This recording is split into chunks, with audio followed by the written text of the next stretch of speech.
Chris Northrup. I'm sorry I missed you all last night. Welcome to the short porch. I'm here for Pinstripe Chronicles.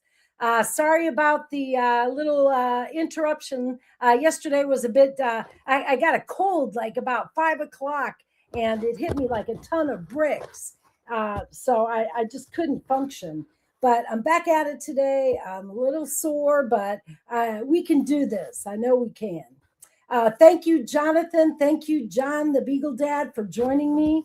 What I want to do today, I know that you guys just spent mega time with Donald and Luca, some of you, and you heard quite the rant about the Yankees, the state of the team, and I'd just like to join them and support that effort by saying, Hal, sell the team. This is my t-shirt. This is my mantra for today. Sell the team, Hal. Okay, if you don't want to win, if you don't feel like putting a winning team on the field, if you don't feel like hiring the people in the front office and in the dugout who can make this team a winner, then it's time to sell the team. That's my rant. Now I'm going to go into my notes. Okay, what I want to go back in time and start off with earlier in the week. I took a look at the headlines on Monday, and this is what I saw, and it was awful. The first headline I saw was "Free Fall: Yankees humiliated by Rays, and Jazz Chisholm Jr. doesn't know the rules of baseball." And I know you've talked about that, about Jazz not knowing the rules of baseball. I'm not going to go into all that again and hash it over. But just these headlines, they're knockout. And this is not Yankee fans picking up the newspaper, seeing these, or I should say, scrolling online and seeing these headlines.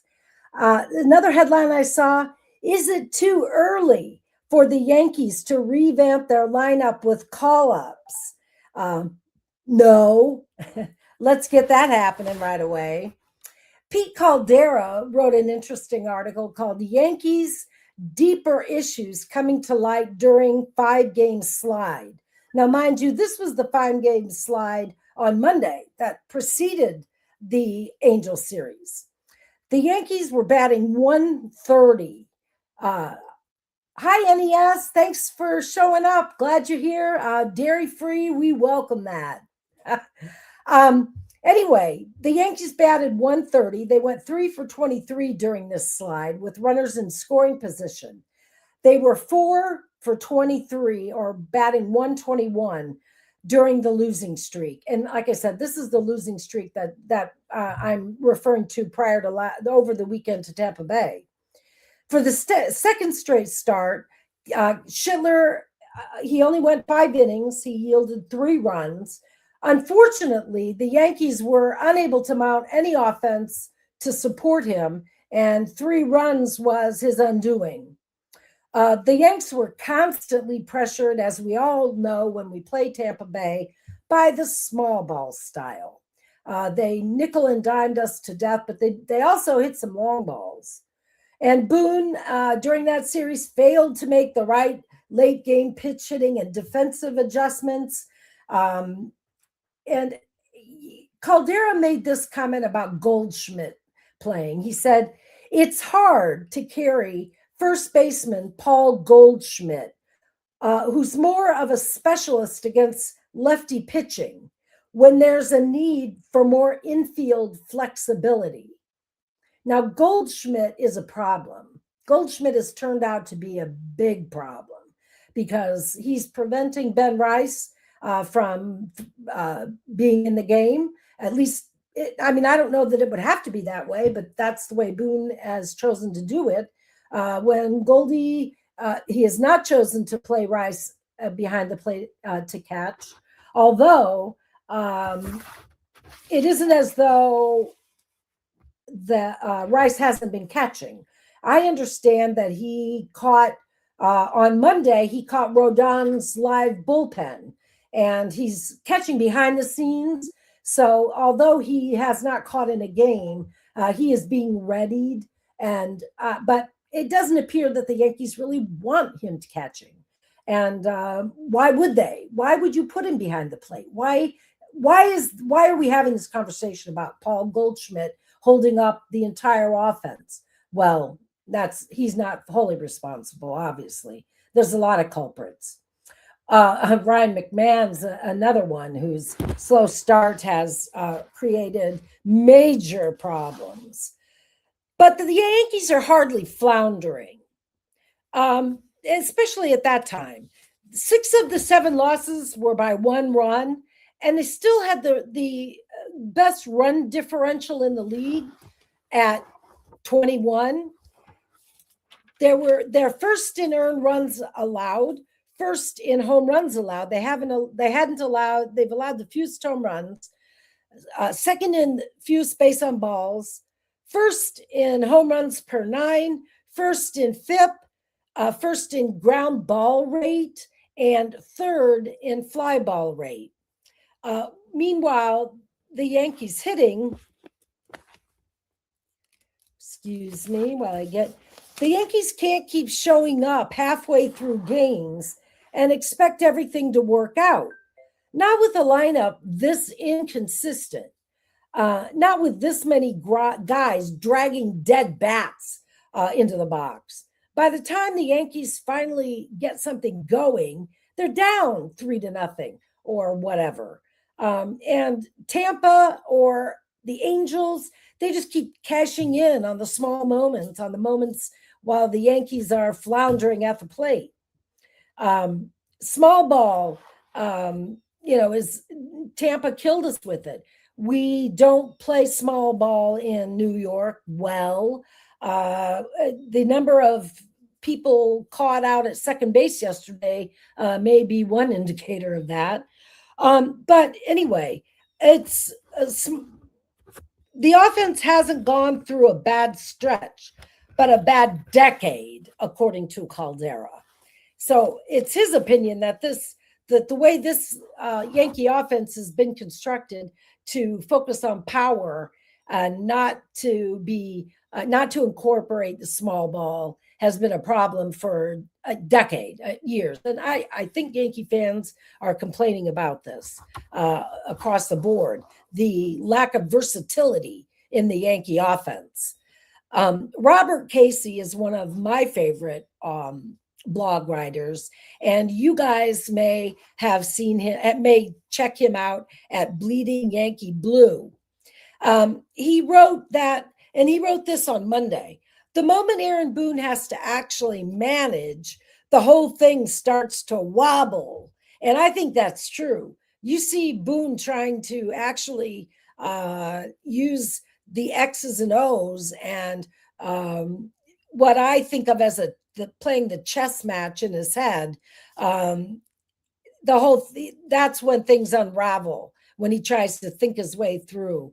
Maybe the power hitting strategy is best for him. So Boone sucking is a pattern, Robert Casey says, not a take. And I have my Fire Boone t-shirt that I'll wear alternately on this show with the Sell the Team Hal t-shirt. The real job starts when things go sideways, the real managing job. That's when you need instinct, guts, and the ability to read the moment. And that's exactly where Boone falls apart. At some point, you have to stop calling it a slump. You have to stop calling it bad luck. Let me put up NES. He's got a comment here. He says, Chris, please prove me wrong. I'm convinced a fantasy guy with the help of artificial intelligence is running the Yankees in and off the field. No feel for the game. Please help. Thank you. 100%. This is the way we feel about Boone. This is the way we feel about this front office. What could be more AI than running this team back and expecting without changes and expecting adjustments to be made somehow magically without intervention? I don't believe that the run it back mentality ever was a good mentality. I think it shows how lazy Cashman has become, how lazy this team has become. And the fact that, it looks like a robotic team that's run by the numbers, every decision appears to have that taste to it, especially the Goldschmidt and the Grichuk. Put it in when they're inserted into the lineup. How artificial those insertions feel when they are players playing below average ball, not everyday players whose ability to contribute is not going to be counted on daily, like Ben Rice, for example. And yes, you're right. A fantasy guy and a not very smart one, because if he was smarter, he'd pick a different model. He certainly wouldn't pick the model that the Yankees are currently running out there, in my opinion. But at some point, you're right. You have to stop calling it a slump or bad luck, or this team is, this team is not a very good team right now. And it has some of the high marks of a good team, the pitching, some of the outstanding MVP caliber players that we have, but it also has a lot of deadwood and a lot of fluff that could have been improved and was not. The real problem, says Casey Aaron Boone. The guy is a walking, talking example of how to think yourself into failure. And that is absolutely true. And we saw that in moves that he made that didn't pan out this week during the Tampa Bay and the Angels series. The Yankees deserve better, says Casey, than paying premium prices to watch deja vu in pinstripes. And I thought that was a very interesting statement, because it's not just deja vu in pinstripes of the 2025 season. It's deja vu for the entire run of the 9 years that Boone has been the manager.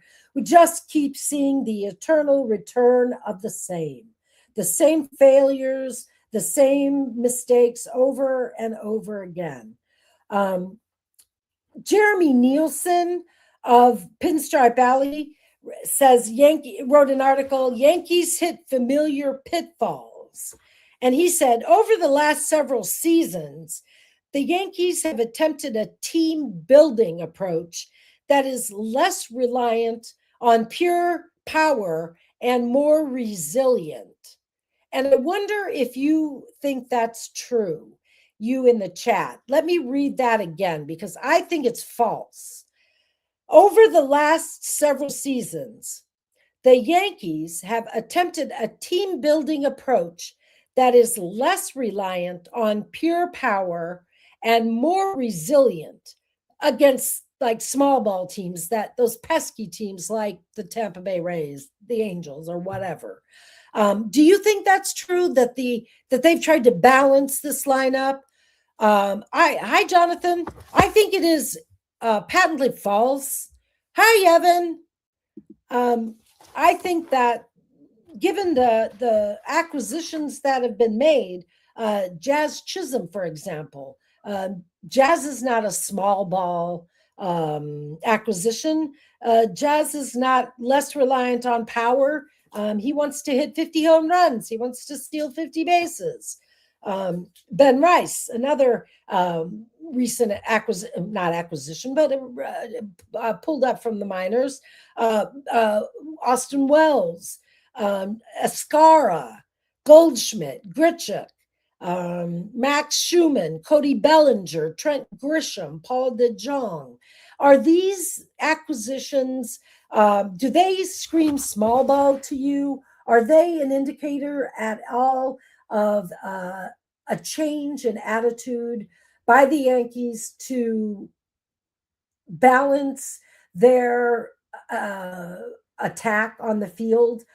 I don't think so. I think we're seeing more of the same. Ben Rice is cut in that same mold.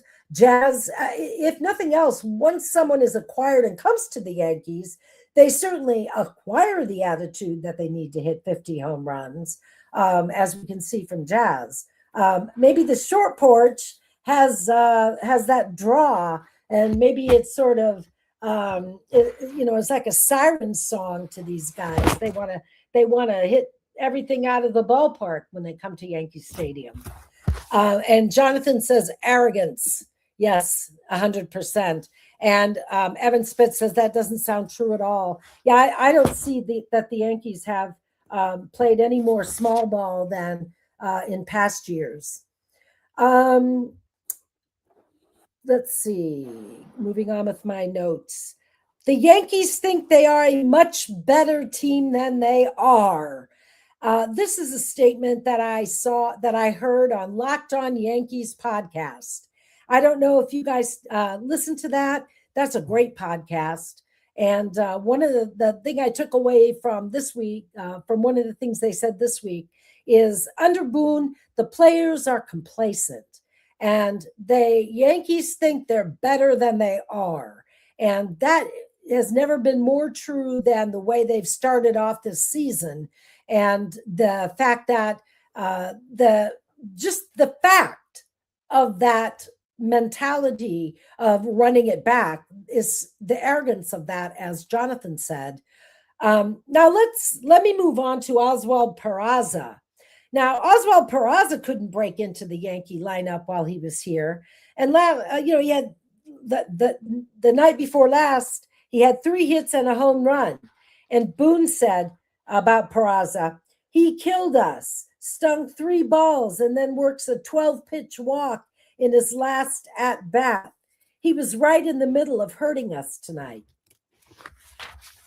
And if you ask me, Peraza exemplifies everything that's wrong with the Yankees, everything that's wrong with the way they develop, with the way players are managed at the big league level. He debuted in 22, and in 49 at-bats when he debuted in 22, as he came up from the minors, he hit .306 with a .429 slug in 12 games at shortstop and 4 at second base. Now in 2023, when Peraza, we'll talk about that in a minute, Jonathan. Now, when Peraza was called up, he was called up to cover third base when Donaldson was injured. He'd never played third base prior to that, and he ended up playing 52 games there. He hit .191 and with 2 home runs and 4 stolen bases.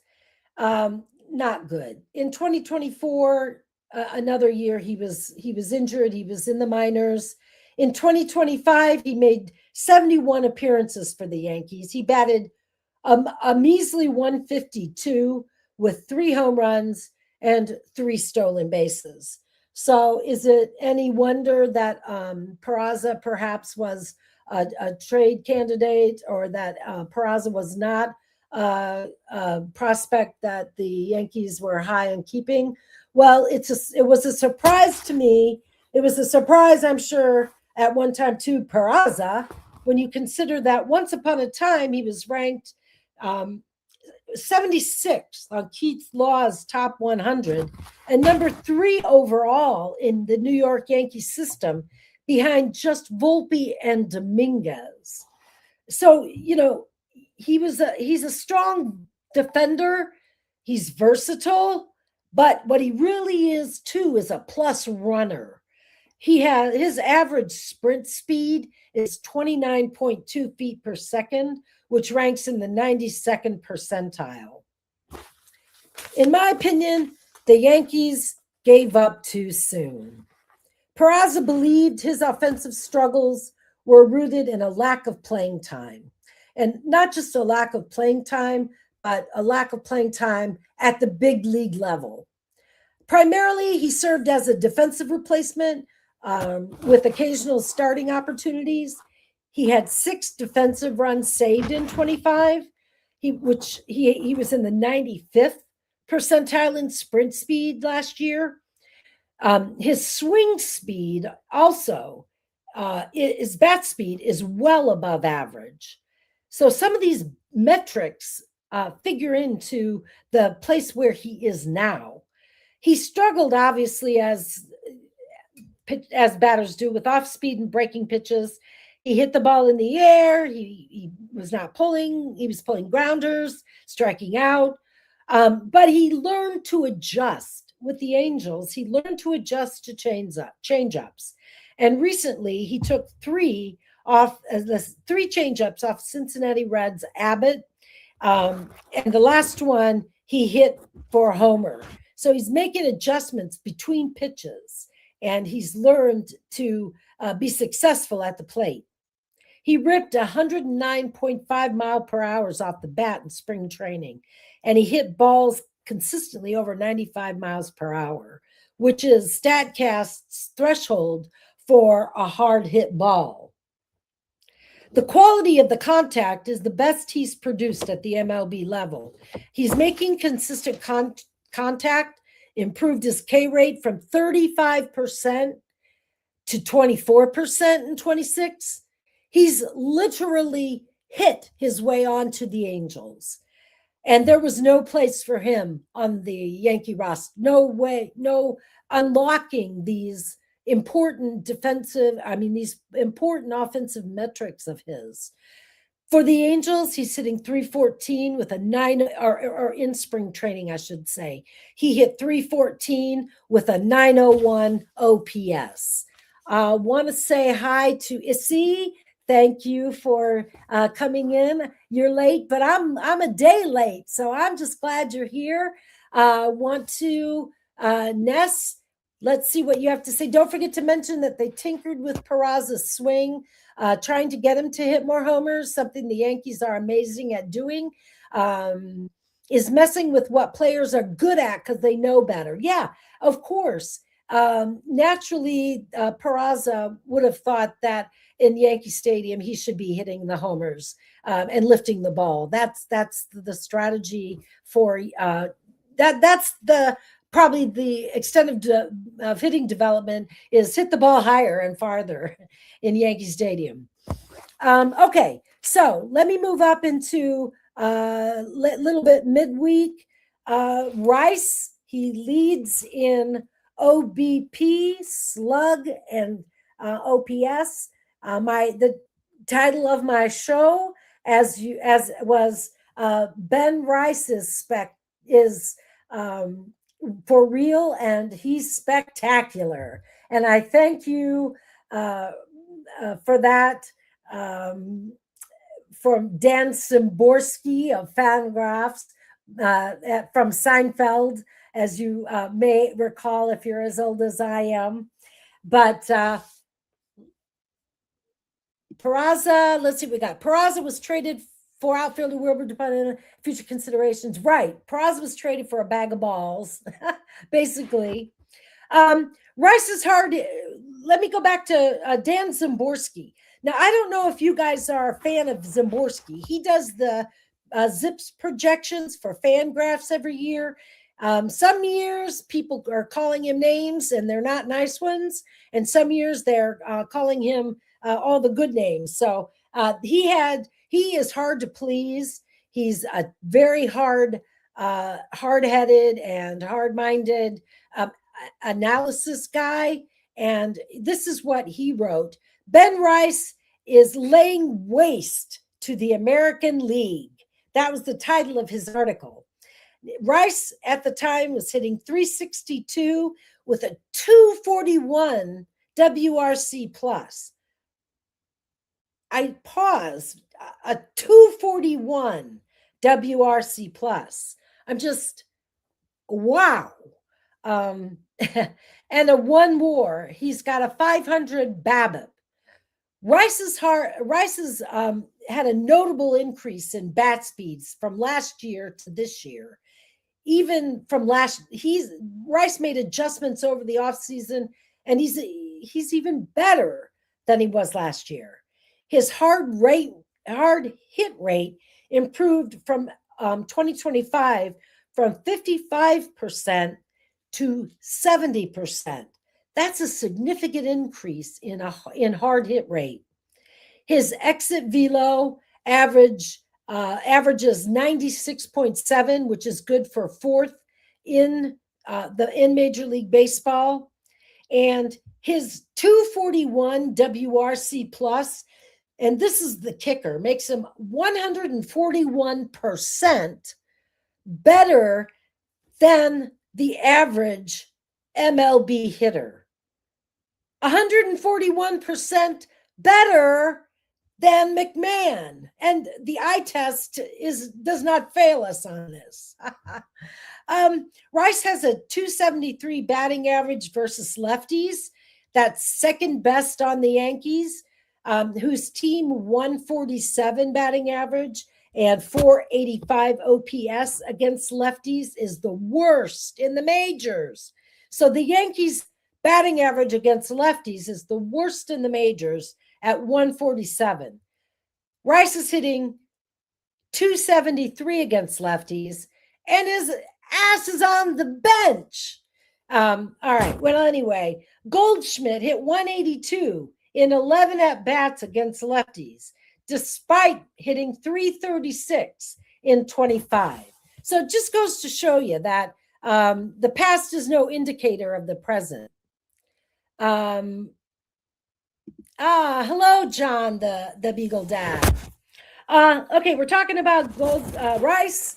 Rice is catching bullpens and live bullpens since spring training. So for those who say, let's get Rice in there, why can't he be catching? He caught Rodon's 52-pitch live bullpen on Monday, but scouts say Rice is below average at catcher. We really don't want our aces, and I'm talking about Fried, Schlitter, and Cole upcoming. Yeah, I think Schlitter's an ace. Why not? Do we really want Rice on the receiving end, or do we want a catcher back there? All right. The answer to the problem is not to stick him behind the plate, despite the fact that behind the plate, they're not hitting either. The Yankees failed in not preparing Rice in spring training.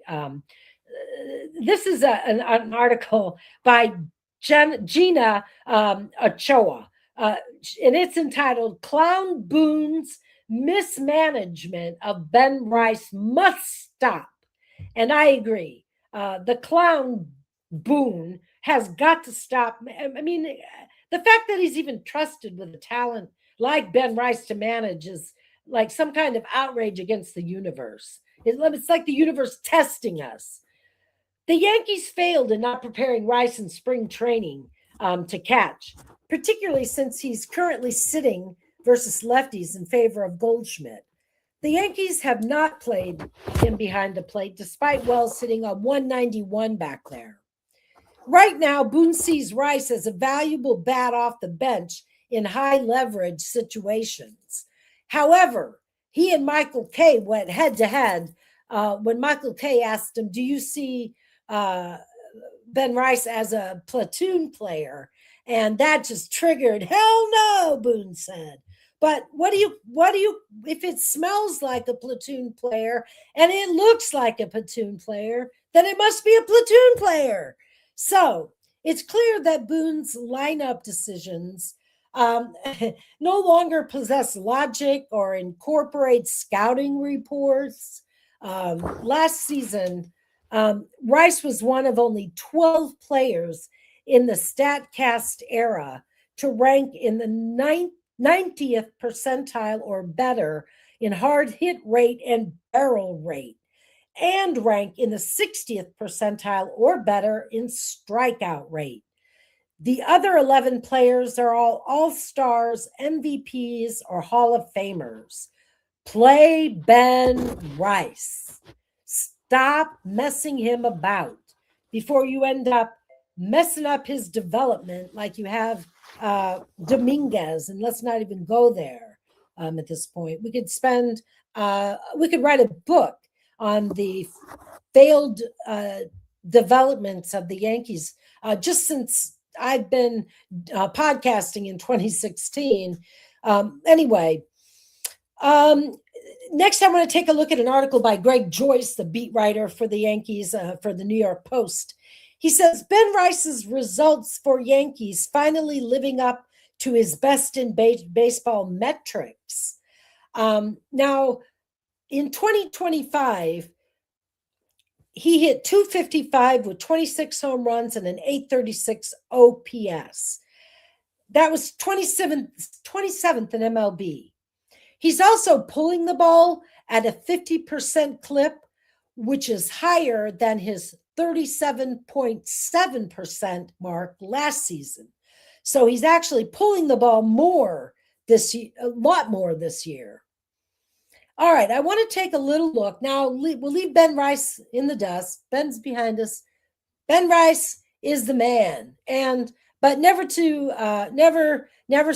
that I'm not a Judge Rice, a Judge fan. But I think Judge is probably mentoring Rice. Let's hope that he can maybe counteract any of the bad effects of Boone. If Judge can do that, we'd really appreciate it.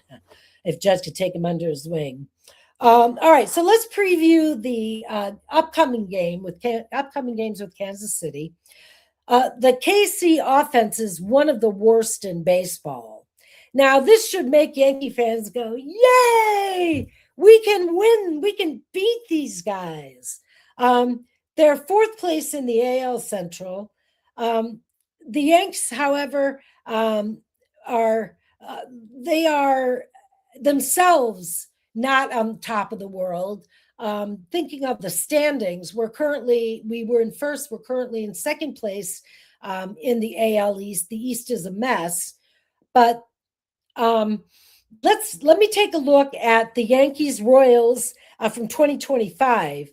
The Yankees beat the Royals in their only meeting last year, and it was exactly 1 year ago in April.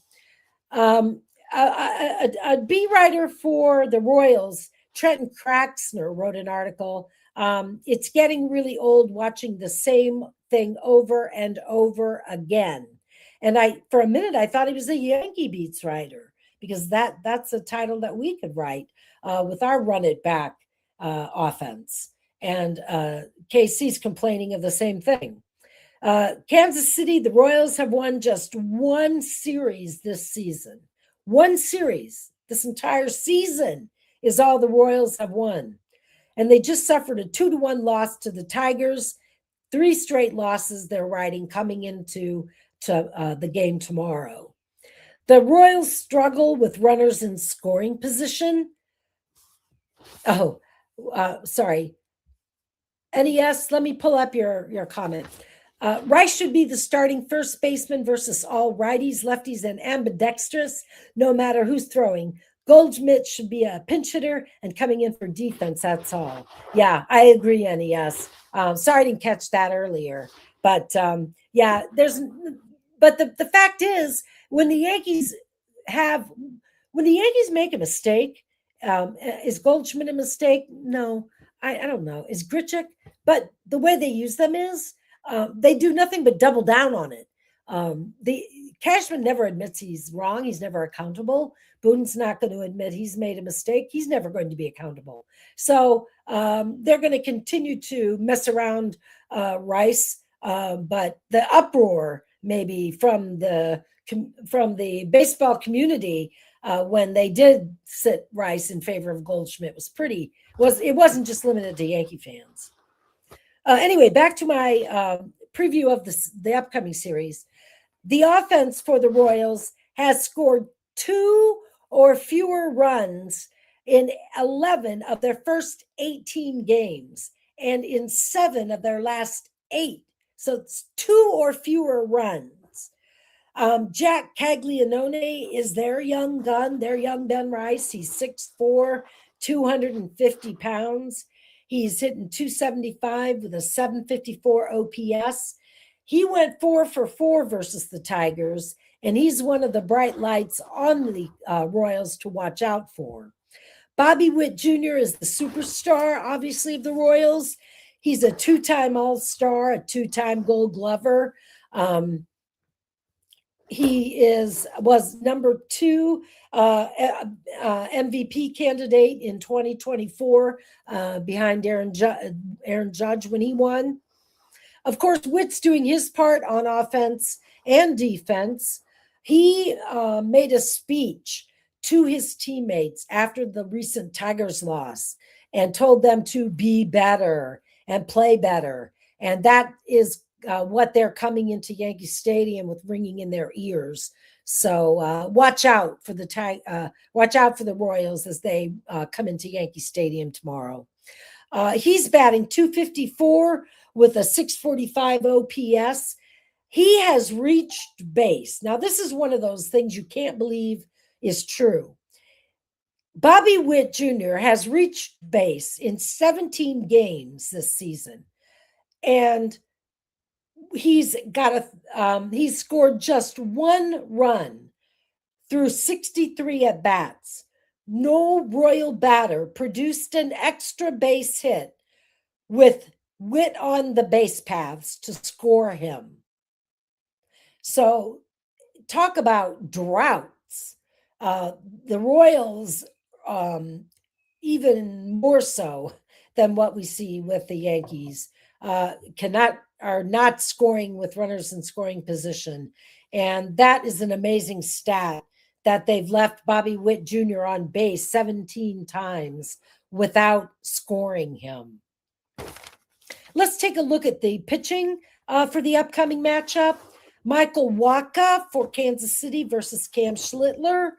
Wacha's last outing was described, and I don't even like to use this word, as a master class in pitching. Versus the White Sox, he's a veteran. He's 34, 6'6", 210 pounds. He's a righty. He features a 4-seam fastball at 93 miles per hour. He's a wily veteran. He's not a power pitcher. He's not a hard thrower. He has got a circle change, a cutter he throws at 89 miles an hour, a slider, which is a real worm killer for ground balls, and a curveball. The fastball and the cutter are plus pitches for Wacha. In 2025, he was the pitcher of record against the Yankees when we played them. He had a 4.35 ERA. He pitched 5 2/3 innings, 4 hits, 3 runs, 3 base on balls, 4 strikeouts, and a 2.27 batting average against. Now, let me let you know who had some success against Wacha last year. And that would have been, Ben Rice went 0 for 5 against him with 1 strikeout. Judge, 2 for 3 with a run scored. Bellinger, 0 for 3 with a base on balls and a strikeout. Goldie was actually on the team, and he had a strikeout, no hits. Jazz, no hits, base on balls, strikeout. Wells, Volpe went 1 for 3 against Wacha on a day when no one was hitting him. And Dominguez went 3 for 3 versus Wacha. You maybe think he'll get the call-up for tomorrow's game? Yeah, not bloody likely, but ironic. Completely ironic. Jazz can play for the Bad News Bears. He does. Sorry. Now, Cam Schlittler. Now, here's a ridiculous stat. This is from The Athletic. Through 21 2/3 innings so far this season, Schlittler has struck out 30 batters and walked just 1. That's amazing. Schlittler is outrageous out there. Amazingly, had he kept that up all season, not that he would, but if he kept it up all season, he'd have only just beat out the 2019 mark set by Garrett Cole of 34% K to base on ball rate, and the 99 mark set by Pedro Martinez where he had a 33% K to base on ball rate. Holy crap, those guys were good. And holy crap, Schlittler is that good. Schlittler is Cole Pedro Martinez good. Now, I just wanted to have a few reactions to the game from yesterday. Just a couple of things that I noticed, and that is that I wish we would win, and that I hope we win against Kansas City. And Ben Rice gets a solo home run against a lefty reliever in the game. And so Ben Rice, we end this on a high note. Ben Rice is the hero. Ben Rice is going to be one of the, I think, candidates perhaps even for an MVP, and maybe he and Judge will be. No, two Yankees would never go head to head. They'd never allow that to happen. So first base should not be platooned, and I agree with you 100%. You don't platoon. For one thing, why would you want to platoon a 30, Goldie, who's 37 years old and has his chops are gone as far as being flexible on the base and athletic on the base paths. And as opposed to Ben Rice, who's, a decade younger out there, learning the position quickly and doing a bang up job at it, if I may say so. But platooning sabotages in the long run, 100% true. Doesn't give either player the confidence in their position that they need to be really successful and to take it to the next level, which at this point in the season, we need every player on this team to go up a level. We need this team to begin to start turning things around and winning games, winning at bats, winning games. Stop challenging. This challenging is turned into nightmare. Stop challenging on the bad pitches, Jazz. I think he should have his privileges revoked probably. But anyways, I want to thank you all for joining me today. I'm sorry that I wasn't able to join you last night. I hope there was some information in here that was new to you. My show is a lot different than Donald and Tats and Luca. They rant and rave, and I hope to bring you a little rational analysis as a big stick to beat down the detractors and to sing the Yankees' praises. So thank you. Go Yankees. Let's beat Kansas City tonight. Hit that like button. We need likes. Don't forget to comment, subscribe, and as always, wear your pinstripes with pride. And if you can, sell the team, Hal.